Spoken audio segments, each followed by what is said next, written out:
falar uma coisa, vou começar com uma coisa que me impressionou muito. Sim. Quando eu vi você falando na internet, que é a questão do chiclete. Certo. Porque eu passei anos da minha vida, parei só depois da sua aula, Certo. mascando chiclete zero açúcar, achando que isso estava me levando, passando bem a fome. Você deve ter ouvido eu falar um exemplo. Você vai numa floresta e de repente você escuta o rugir de um leão. E de repente você já está apavorado. Você nem viu o leão ainda, mas você escutou.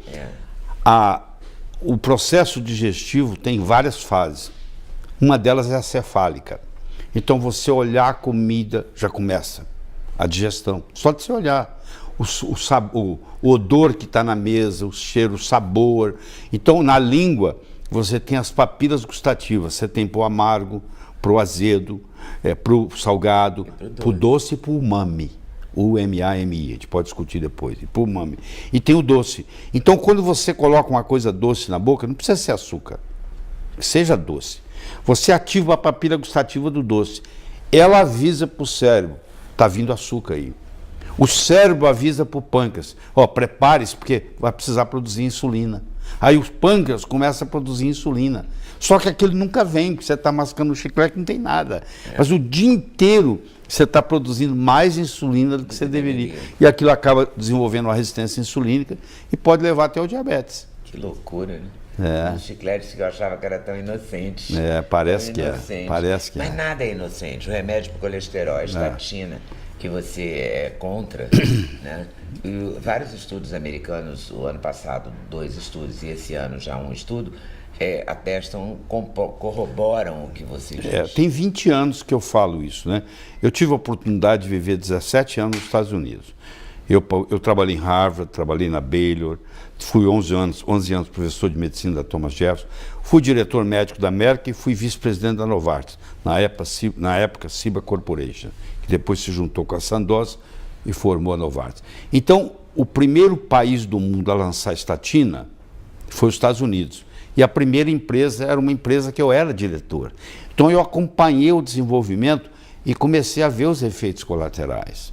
Então a estatina, eu acho que um dia, talvez já tenha morrido, vai sair do mercado, porque ela não tem, o benefício que ela traz é mínimo comparado com os efeitos colaterais. Esses artigos dizem que a doença coronariana não tem nenhuma relação Nunca teve. com o colesterol. Isso foi... Mas a vida inteira venderam isso pra gente. Eu sei, mas isso foi uma hipótese que nunca foi comprovada. A correlação. Nos últimos 20 anos, dobrou o número de obesos no mundo. Nos últimos 20 anos, dobrou a venda de tênis no mundo. Você acha que é porque o cara usa tênis? Não. Quer dizer, tem correlação, mas não tem causação. Então você tem que saber separar o que é causalidade do que não é. Então uma coisa que tem correlação não significa que uma está causando a outra. Vem junto. O colesterol, na realidade, ele é um mocinho. Você viu, todas as células do seu corpo têm. 25% do colesterol que você tem está no cérebro. Você acha que se fosse uma substância nociva, o Criador ia pegar e colocar sacanagem cósmica? O que é isso? Você entendeu? Faz sentido, pô. Faz sentido. Todas as células, a membrana da célula é feita de colesterol, todos os seus hormônios esteroidais são feitos de colesterol, a sua bile é feita de colesterol. Olha aí, todo lugar. Então por que umas pessoas têm colesterol familiar alto e outras não? Que é o meu caso. Na minha família tem colesterol alto. Deixa eu te falar. Colesterol familiar é uma coisa à parte. É uma coisa relativamente rara. Os níveis de colesterol chegam até 1000, eu não sei qual é o seu. Não, o meu eu tomo estatina. Não, eu sei, mas quando não tomava? Chegava a 280, Não, isso não é nada, isso não é nada. Quando eu comecei a praticar medicina lá em Juiz de Fora, lá em Barbacena, como diz o outro, o colesterol normal era 320. Você acredita isso? Quando eu me formei em medicina, em 72, o colesterol normal era 320. Eles foram baixando. E a mesma coisa estão fazendo com a pressão. Está baixando. Porque quanto mais baixa, mais remédio vem. Isso também é verdade. Entendeu? A pressão, que era 12 por 8, agora mudou para 11 por 9? 11 por 7. 12 por 8 já está começando a ser pré-hipertensão, né? Mas isso aí é bom. Então Isso aí... você acha que a estatina deve ser abolida. abolida? Abolida. Eu acho que não tem valor. Para tomar estatina, a pessoa tem que ter o colesterol mais de 400, mais de 500? Ou Bom, não? você está me provocando, eu vou entrar na história. Entra. A gente tinha o colesterol nos anos 70. Aí nós tivemos o colesterol bom, que você conheceu, e o colesterol ruim, que é uma piada. Porque os dois são o mesmo colesterol. Um leva, o outro traz. O LDL pega o colesterol no fígado e leva para os órgãos. O HDL faz o reverso, traz dos órgãos para o fígado. Mas o colesterol é o mesmo. No LDL e no HDL, ele é o mesmo. Ele não tem diferença. Mas aí houve uma correlação, não é causação, correlação de que quem tinha o LDL elevado era o chamado LDL do mal. E o HDL era o HDL do bem. Hoje nós sabemos, e esse maquinário ainda não chegou ao Brasil, apesar de desde 2010 existir nos Estados Unidos, hoje tem uma máquina que custa quase 2 milhões de dólares, que pega e faz 11 LDLs. Você não tem um só, você tem 11. E desses 11, 9 são neutros ou benéficos. Só 2 dão problema. Então muita gente está com LDL elevado, tratando por nada, que faz sabe parte... qual é o LDL? Exatamente. Então, do mesmo jeito que você tinha o colesterol, depois você tinha o colesterol bom e ruim, agora você vai ter o LDL bom e ruim. Então a coisa vai ficando complicada. Mas os estudos mostram assim, criança que tem o colesterol mais alto pega menos infecção, morre menos. Países onde o colesterol é mais alto tem menos mortalidade infantil. Pessoas idosas, já a partir dos 60 anos, que tem o colesterol mais elevado, vive mais. Está na literatura, não estou inventando nada, está na literatura. E não existe nenhum estudo, eu desafio, que mostre o seguinte, que se você baixar o colesterol, você melhora. Não, isso não existe. Os estudos são ridículos, eu vou te falar. Primeiro eu tenho que fazer essa introdução para você entender e quem está nos assistindo. Você imagine... o maior risco de ter um infarto é já ter tido um. É muito maior do que quem nunca teve ter o primeiro. Quando você já teve um infarto, você já mostrou que você tem a doença. Então você tem que prevenir do segundo. Chama prevenção secundária. Quando você nunca teve, chama prevenção primária.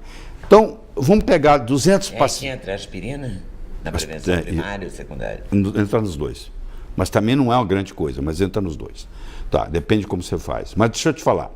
Então vamos pegar 200 pessoas, escuta, que tiveram infarto. E eu vou randomizá-las, 100 vão tomar placebo e 100 vão tomar um remédio estatina, vamos supor. Eu vou chamar de remédio X. Por um ano. Agora escuta. No final de um ano, no grupo placebo morreram 2. No grupo tratado morreu 1. Ora, se era de 100, morreram os 2, é 2%. Se era de 100, morreu 1, é 1%. Então, eu tenho 2 modos de eu apresentar isso para você. Eu posso dizer assim, ó, houve uma redução de 1%. Era 2, virou 1. No grupo placebo era 2, no grupo tratado com a droga X, virou 1. 1% de diferença, né? É. Mas se eu falar para você que é 50%, eu estou mentindo? Não. Mas só que eu vou publicar que houve uma redução de 50%. Tá.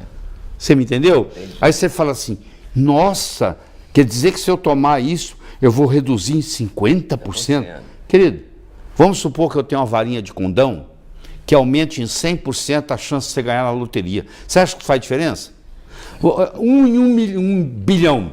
Aí 1 em, sei lá, em 50 milhões. Agora é 1 em 25 milhões. Você acha que mudou sua sorte? Hein? Eu te pergunto. Não. Mudou só um pouquinho, né? Praticamente nada, você concorda? Então isso é uma ilusão. A pessoa fala, nossa, diminui... Não diminui 50%. Diminui aqui 1%. Ou seja, 100 pessoas têm que tomar para um se beneficiar. Você está interessado em tomar um remédio que 100 pessoas vão tomar e só um vai se beneficiar? Claro que não. Isso é loteria. Mas o jornal científico permite publicar que o remédio X baixou 50%. Isso aí. Agora você entendeu? Entendi. Pronto. E a aspirina? Não, a aspirina, a aspirina prevente. Tá, a aspirina prevente é o seguinte, de fato, ela diminui a adesividade plaquetária, ela tem que ser feita infantil, o ideal é não mais do que 80 miligramas, e ela tem que ser de liberação entérica. Ela não pode liberar no estômago, porque se ela liberar no estômago, ela pode dar hemorragia. Então, se você tomar uma aspirina de 80 miligramas, que é para criança, que é infantil, de liberação entérica, todos os dias, você vai ter algum benefício no final, sim. Agora, se você não tomar ela de liberação entérica, você corre o risco, como muita gente pode morre de hemorragia.